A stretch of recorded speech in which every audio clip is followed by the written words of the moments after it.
You have done everything right. You bought the expensive gear. You set your alarm for 4 a.m. to catch the sunrise.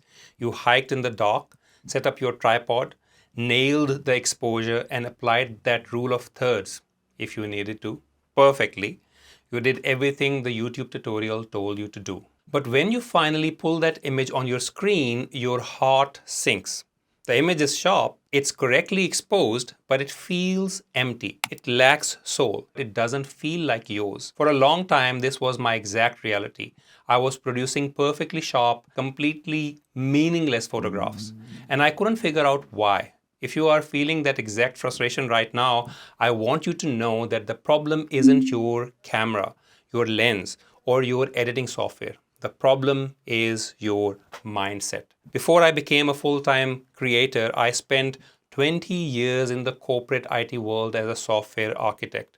My entire life was built around optimization, efficiency, and execution. When I picked up a camera to escape that high pressure environment, I unintentionally brought my corporate conditioning right along with me. I treated photography like a project to be managed. I chased locations, ticked off shot lists, and obsessed over megapixel counts and corner to corner sharpness. I approached nature with a mindset of extraction. I wanted to take a photo from the landscape rather than make a photo with the landscape. But art doesn't work like software code. If your photos feel empty, it's usually because you were empty when you took them. Meaningful photography is built on connection, intention, and observation. When we rush to a location, immediately unfold our tripods and start snapping away, we bypass the most important step, feeling the environment. We are focused on the technical rules that we forget to ask ourselves, what is the place actually making me feel right now? If you are stressed, burnt out, and rushing, your photos will reflect that rigid, frantic energy when you look at them later. You have to stop trying to document exactly what a place looks like. A camera is a machine. It captures a flat, two-dimensional slice of light.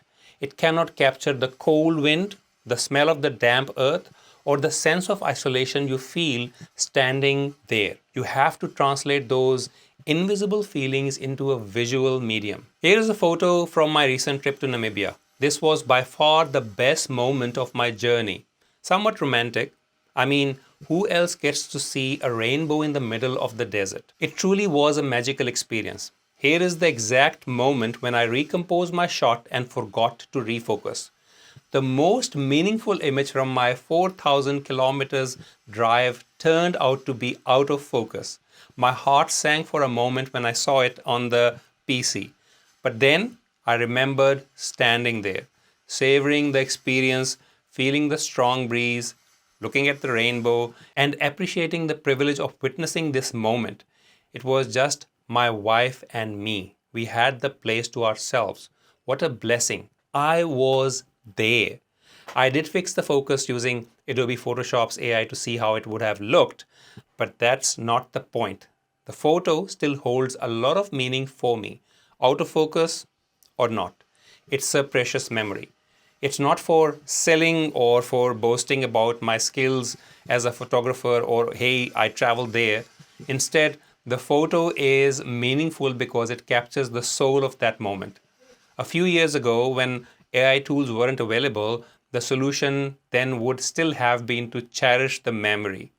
That slightly blur actually represents the raw, overwhelming emotion of that moment. So the question is, how do we fix the emptiness? Next time you go out with your camera, when you arrive at your location, leave it in the bag for the first 30 minutes.